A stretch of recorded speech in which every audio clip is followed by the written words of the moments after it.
It's in there.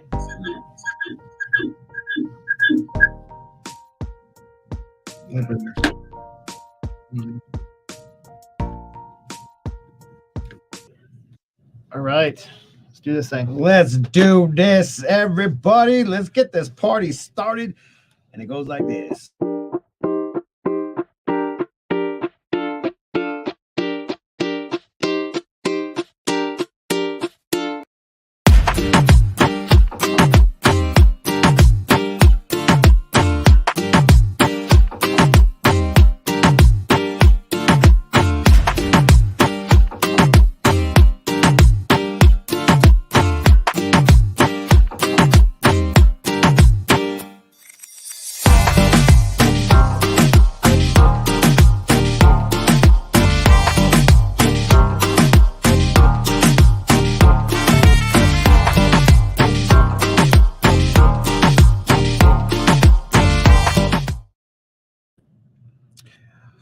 Okie dokie. Eric was playing with things and it happens. Good morning, everybody. How you doing? Apparently, you have to reboot stuff every 3 or 4 months. You're funny, man. You like decide to do it like on whatever day it makes you do it. Right? Exactly. And it happens. But guys, that's yesterday. I was like, I don't see us. That was yesterday. That was yesterday? Yeah. We're good. We're back. We're here. All right. Eric's in lost in translation. Guys, let's get this party started because we got a lot to talk about and we want you to be a part of it. But first, let's go ahead and do our intro, and it goes like this.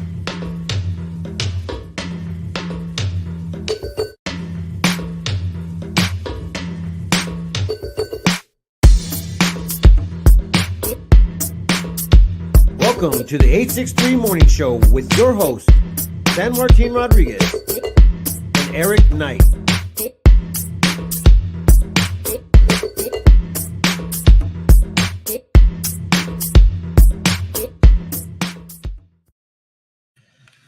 Okie dokie, it's time for a fix-in on some things. It is. Okay, you ready for it? Yes, let's go. All right, today is National Waffle Day.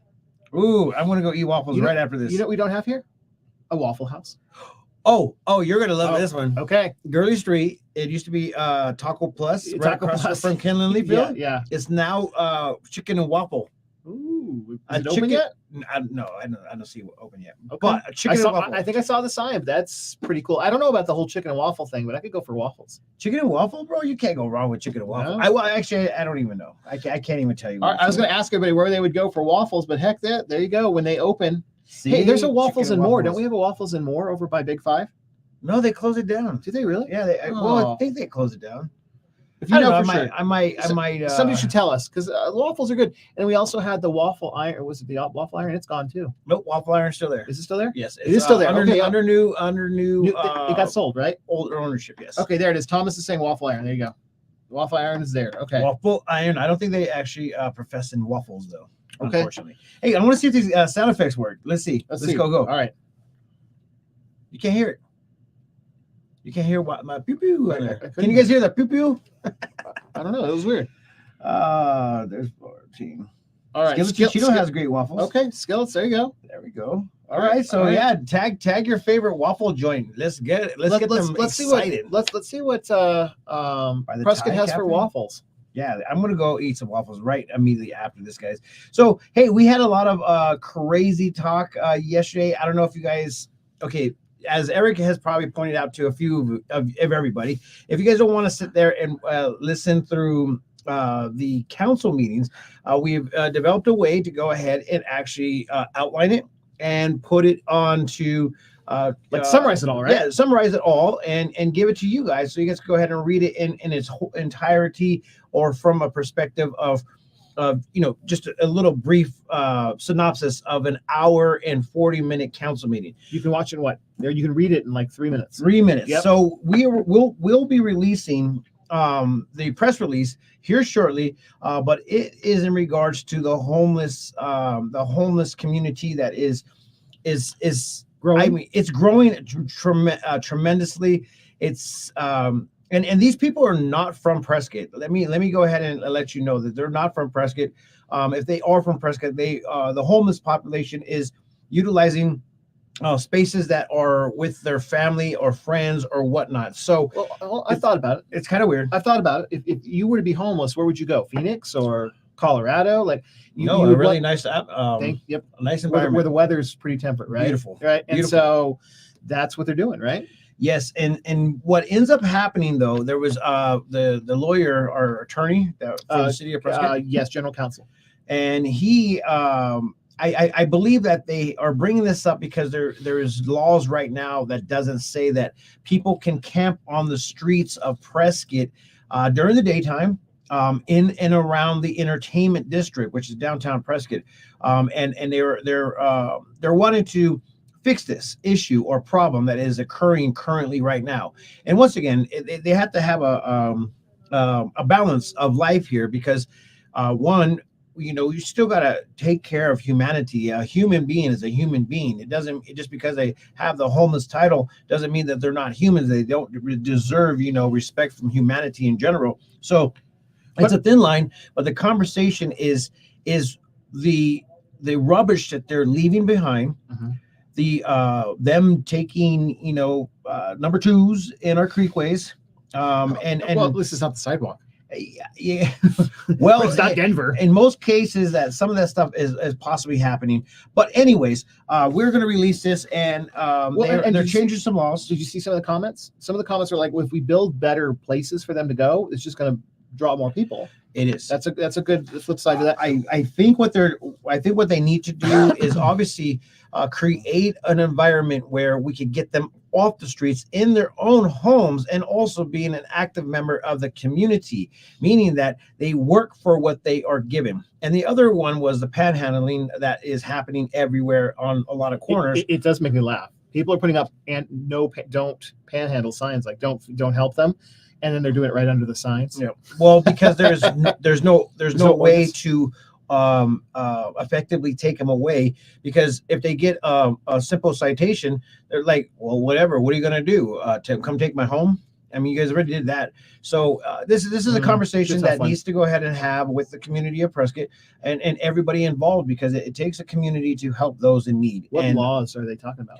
If I was watching a little bit of it, and what they're trying to do is that anybody that is sleeping on the streets, they're able to go ahead and fine them. Mm-hmm. If they don't listen to the fine, then they're able to go ahead and remove them. Okay.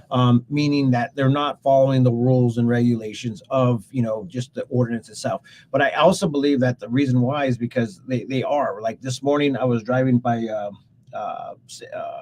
Salvation Army, and every morning the Salvation Army feeds a lot of homeless. And at the beginning of summer, I didn't see any homeless people sitting there. Right before winter or during winter, I seen a whole bunch of homeless, and all of a sudden they just like disappeared, and a whole new group came in. So this morning I drove by, and there was like 25 to 30 homeless people, and some of them were sleeping on the sidewalk. And I'm like, where did all they come from? And I tried to look to see if I knew anyone, because when you know somebody, you have a little bit more of a connection with them. So you want to go ahead and have that conversation and seeing how can you actually help in regards to helping out the homeless, and at the same time helping them get on their feet so they could go ahead and once again be an active member of the community. So it's a thin line, and you got to have compassion for these for the homeless people and people that are down and out. But the people that choose to live homeless and then choose to go ahead and wreck our community and our environment, those are the ones that are actually ruining it for a lot of these homeless people. So, well, and Liz is mentioning here about some of the details of it. There are also a lot of homeless that camp out in the national forest just west of Prescott. A number of the forest fires that we've had starts or questions were unfortunately by homeless individuals leading the fire unattended. Like, I get it. When you don't have a house to worry about and everything else going on, the last thing you're worrying about is if you get your fire out. Yep. So, well, and once again, when they have they're disregarding, the rules and regulations of society in general, like where we have to follow the rules, where we have to pay the bills, we have to put our trash into certain locations, and we have to have all that done. So what can we do to go ahead and help facilitate or help that scenario out? And once again, a lot of people don't know what to do, because the homeless population is sometimes rogue. They're just doing whatever they freaking want. And that's actually what Marina's saying. And I actually heard this on the scanner the other day. So obviously, I can't take the kids to Granite Creek Park with all the drug use going on there and sketchy people passed out everywhere. We were talking about it. They had a homeless problem a couple of days ago where they're showering in the splash pad. Yeah. And so this is a big deal, right? Liz is correct. They have nothing to work for. So, there's no incentive there. And it's it's a very touchy subject. Once again, and who's to blame? Where do we go with this? And if you actually stop to talk to a homeless person, they will talk to you in regards to how they became homeless. And in some cases, it's a very sad story. And you could actually watch some of this on YouTube. You could, you talk about people on the streets. I think there's one out of Phoenix that talked to all the homeless people and how they got there. And obviously drug use is one of them. Mentally ill is another one. And then some people are just plain out lazy. And those are the ones that are just taking and acknowledging that they can live off of the community, by panhandling on the corners and just taking money. And then, what are they? It's a job. Have you ever it pays better sometimes. You ever read I think it was a video, the richest panhandlers in the world? No. Go look it up on YouTube, the richest panhandlers in the world, and it will show you some of the most iconic panhandlers ever and what they are actually worth as far as being able to sit in a location where tourism and they protect it. They own that location, right? Yeah. That's their spot. That's what they do. But they actually earn a heck of a lot of money, and it's just, I don't know. It's a touchy subject, but people need to go ahead and understand that conversation is happening with the city council right now. So get involved. Yeah, go read criminalizing. Okay, so here it is. One common theme throughout the session was the delicate balance between imposing regulations and respecting individual rights. While there was an agreement on discouraging aggressive panhandling, concerns were raised about potentially infringing on free speech and inadvertently criminalizing certain individuals based on their status. So one of the things that they were saying is that right now, if you own a private land and you want to go ahead and put an RV on there and then put a person in that RV, it's illegal. Yeah, but that's countywide. Yeah. It's also the same law in Maricopa County. Yeah, so that's pretty common. Yeah. But if you want to put them in a tent and put them on your property, that's not illegal. So there's like this thin line of what can happen and what cannot happen. And the other one was that you can't camp on a property without the permission of a property owner. So that's another issue. So there's a couple things that they need to clarify in order for the police to do their job, especially because some of these homeless people are very much like criminals. If you talk to the police that are out on the street, they know them all. Mm-hmm. When they have to, they know them all. They know their kind of their backstory, their MO. They seem pretty familiar with almost all of them. And be like, oh, this is what's going on over here. I'm like, oh, and they'll say so and so. Yeah, no, we know them well. What was crazy? There was this one girl, and she was very outspoken, and I was at Lizards, and she was just very loud and very, very annoying. Mm-hmm. And not even a day later, I was driving down the street, and she was on Whiskey Row being annoying and loud. And guess who was coming? Police officers. And guess who I don't see anymore? It's funny. Actually, literally, there was, and this is hearsay from a conversation, but somebody got their phone stolen along Founding Fathers on the creek there. And it was stolen by one of the homeless persons. And they went to the police, and they're like, oh, yeah, we know who it is. It's better if you just go get a new phone. Like that was like the general consensus. If you've got insurance, it's better for you just to. That is unfortunate, but at the same time, that was a conversation. So you guys heard it here first, and if you guys want to go back to the PrescottTimes.com to go ahead and see all of the cool information that is coming out for our community, go back there and check it out for free. So that was pretty big. Let's see, Gwendolyn Army. Let's talk about Gwendolyn Army. She actually made a comment the other day on one of the posts, and I don't know, I actually forgot what the post was, and she goes, I want to see more news. Well, girl, go to the PrescottTimes.com. You can see all you want right there for free. Like, matter of fact, download that app right now on Apple and on also Android. This is an interesting one by Tiffany here. The story of the homeless guy who broke into a single mom's apartment twice on Christmas Day and again on New Year's Day. Yeah, that was my apartment. He was living inside the village cleaners, and everyone knew him around town. So, I mean, these people are known. I mean, that's really what the thing is. That's just too bad. That's horrible. I mean, that's really horrible. Yep. Okay, let's talk about something happy, like the fair mixer tonight. Let's go. Let's Yeah, do it. that was one of the things that I had to go ahead and talk about. And obviously, you guys get to hear it first. So, we are doing a huge mixer, and you guys are all invited. So, if you guys want to be a part of that, it's free to the community of business owners. And if you're a business owner, please bring a child, bring your wife. Kids. Yeah, bring the kids, food, and Bring your husband. Yeah, bring alcohol. Bring alcohol. No, don't do that. BYOB. No, they've got their own license there. Yeah. We got the food and also the drinks on us. So I think it's the first round of drinks are going to be on us. Okay. So if you guys want to be a part of it, it happens at 5:30 over at the fairgrounds. I think we're going to be. Did we decide that we're doing it in the Blue Moon Cafe or a Blue Moon bar? Oh, I'm not sure. I think the final it may have been in both places, like in the bar there and also some of the stands, depending on how many people show up. Yeah, Yeah. I think we're going to use the inside and then also the patio area. So Cool. that's going to be a little great ambiance. So you guys are more than welcome. I'm seeing lots of comments here that people are going to be there. Look at this. Facebook user will be there. Tomas will be there.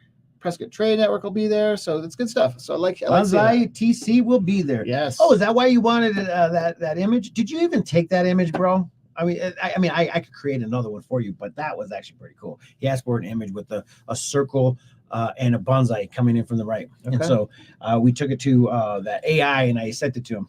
Nice. So that should be a good event. Should be a big event. Get ready and get a preview of the fair. There's going to be some cool stuff there. It's going to be a very cool one. And a lot of people are going to definitely attend. We're so happy that the fair is allowing us to go ahead and be a part of it. And the fair has been here for 110 years. It was supposed to be the oldest in all of Arizona, but some conflicting historical facts have taken that title away.